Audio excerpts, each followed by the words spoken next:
Podcast Jejak Leluhur Jilid 2 dipersembahkan oleh Dinas Kebudayaan dan Pariwisata Kabupaten Cirebon. Assalamualaikum warahmatullahi wabarakatuh. Salam sejahtera untuk kita semua.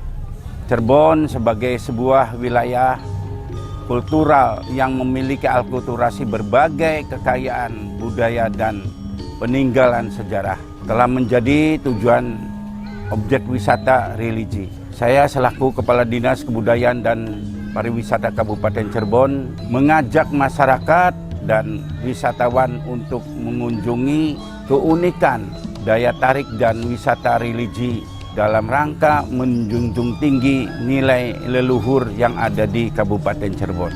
Dengan kerangka berpikir, kerangka langkah demi kemajuan kearifan lokal, Dinas Kebudayaan dan Pariwisata Kabupaten Cirebon mengadakan sebuah acara Napaktilas Jejak Leluhur sebagai penerus generasi dapat meneladani nilai-nilai leluhur di Kabupaten Cirebon khususnya dan Indonesia Nusantara pada umumnya. Kabupaten Cirebon Katon. Pemirsa, kembali lagi kita berjumpa di program Napaktilas Jilid 2 yang dimotori oleh Dinas Kebudayaan Pariwisata bekerja sama dengan Radar TV. Alhamdulillah kita sudah berada di pelataran Keraton Kecerbonan. Insya Allah kita akan bertemu dengan beliau, Kanjeng Sultan Kecerbonan. Nanti kita bisa bincang-bincang. Assalamualaikum warahmatullahi wabarakatuh. Ya, Pak, kami dari Dinas Kebudayaan Pariwisata Kabupaten Cirebon. Ya, enggak, Pak. Ingin bincang-bincang ya sekelumit tentang sejarah dari berdiri dan peran sertanya Kesultanan Kecerbonan. Bisa saya bertemu dengan beliau, Pak Sultan? Enggak, insya Allah bisa, Pak. Insya Ya. Allah, karena kebetulan juga Kecerbonan ini salah satu keraton yang paling welcome lah, Pak. Ya. Dengan suatu simbolnya, dengan ada simbol buah mangga kita dalam sebuah dwajanya, menandakan kita ini adalah keraton yang paling welcome. Jadi lebih terbuka, lebih mangga silakan. Ya. Dan kebetulan juga Mama Sultan sampun nonggoni. Ya. Mangga, Pak. Ya. Mangga. Alhamdulillah. Ini Pak Sekdis, ini Pak Sekdis. didampingi oleh Pak Haji Toto. Pak Haji Toto, ya. Ya. Mangga, meskipun Mangga, Pak. Dodok dingin, mangga. Ya. Pertama-tama saya mengucapkan banyak terima kasih atas kesediaan Pak Haji Pangeran Kecerbonan. Kami dari Dinas Kebudayaan Pariwisata Kabupaten Cirebon dalam rangka program Napaktilas Jilid 2, dan alhamdulillah yang Jilid 1 itu sebagian besar tayangnya di wilayah Kabupaten Cirebon. Namun bagaimana caranya supaya utuh perjalanan sejarah ini tidak mau tidak masuk ke wilayah orang lain atau wilayah kota Cirebon, Baji. Nah tentunya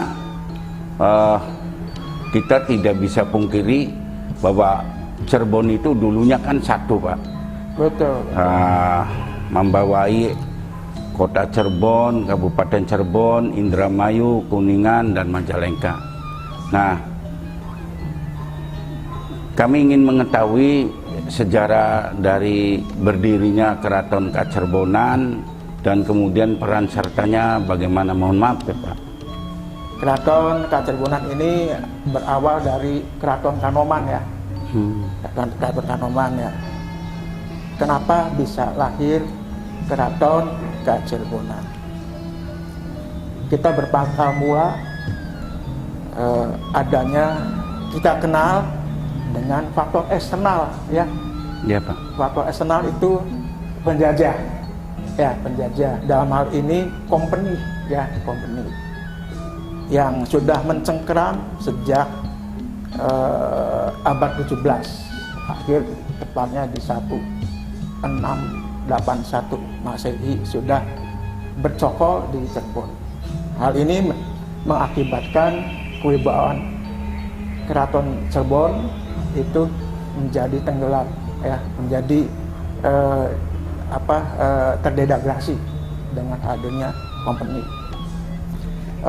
Walhasil lama-lama seiring berjalan waktu, maka hadirnya company itu mengakibatkan pastinya kerugian di masyarakat, karena tujuan mereka datang untuk mengeksploitasi alam, ya, untuk menjajah daerah yang dicengkramnya, sehingga lama-lama banyak orang yang memberontak.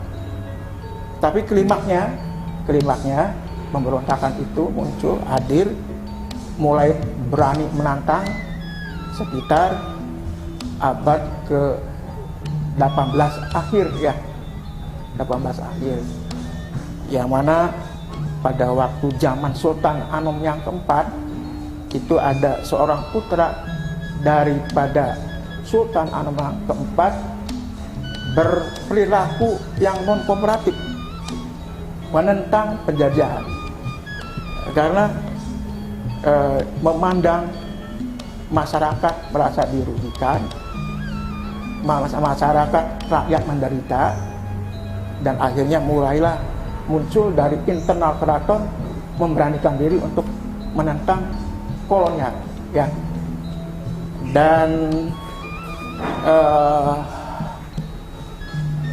siapa yang menentang kolonial dari internal keraton, yaitu namanya Pangeran Raja Kanoman, yang terkenalnya itu, yang bekennya keluar dari keraton Kanoman, menanggalkan segala atribut keraton, bergabung sama para pemberontak rakyat yang menuntut keadilan dan kesejahteraan. Walhasil dengan sikap yang non kooperatif tersebut pastinya mendapat tentangan dari pemerintah company, sehingga yang menentang pasti dihukum, ya, dihukum. Dan betul juga Raja Kanoman ditangkap, ditahan di Batavia, di Jakarta, ya, Batavia, Jakarta. Kemudian penangkapan tersebut bukan meredakan suatu permasalahan pemberontakan, semakin menjadi-jadi, ya, semakin menjadi-jadi, sehingga para pemberontak itu pada waktu itu berdemonstrasi di Batavia, namun digagalkan.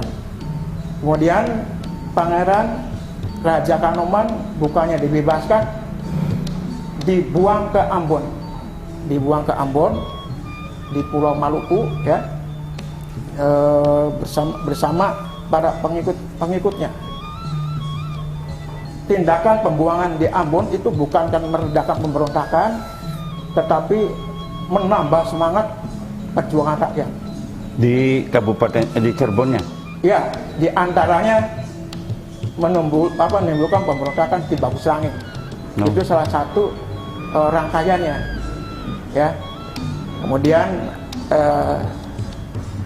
pihak menjajah company eksternal dengan dampak impact seperti itu mengendorkan urat syaratnya, ya, untuk meredakan situasi kondisi di Cirebon. Akhirnya para pemberontak, para pejuang berharap untuk dikembalikan Pangeran Raja Kanoman dari Ambon, dan disetujui Pangeran Raja Kanoman dikembalikan ke Cirebon. Kurang lebih sekitar 1806 itu ada upaya mengembalikan Raja Kanoman. Dan setelah datang di bumi Cirebon, rakyat menuntut untuk dipulihkan hak-haknya. Aturan berada di Kesultanan Kanoman,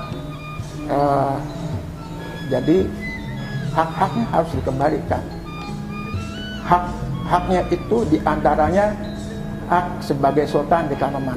Namun untuk menghindari perselisihan dengan saudara, karena ada putra mahkota lainnya, maka rakyat Cirebon meminta untuk dibuatkan kesultanan baru. Kesultanan baru. Akhirnya mensetujui pihak Belanda pada waktu itu sekitar 1808 itu masuk ke pemerintahan Gubernur Jenderal Daendels, ya. Sudah kompeninya sudah berakhir. Daendels Belanda mengabulkan permohonan para pemberontak dan masyarakat Cirebon untuk dijadikan kesultanan baru. Maka Pangeran Raja Kanoman direstui sebagai Sultan Kacerbonan, tepatnya tanggal 13 Maret 1808, ya. Tapi ada ada cerita selanjutnya.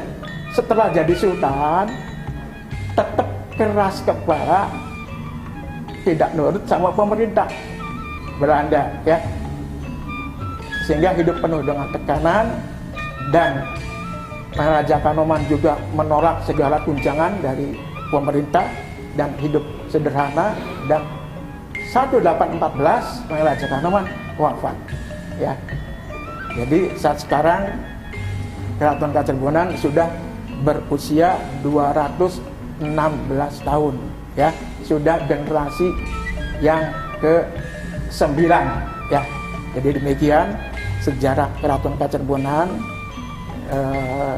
Sudah 216 tahun, tepatnya 13 Maret 1808 diresmikan sebagai Kesultanan Kacerbonan.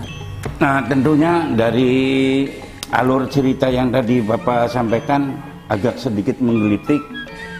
Kalau boleh saya berspekulasi dari pisau analisis tersebut, mungkinkah ini merupakan salah satu trik dari kolonial Belanda untuk memecah belah dari kekuatan pribumi tersebut?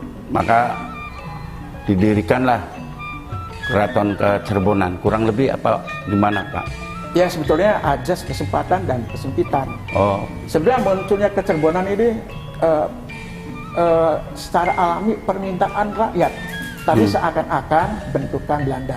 iya. Karena merasa terzalimi di Keraton Kanoman. Karena pada waktu itu company sudah menentukan peraturan di keraton itu oleh peraturan penjajah.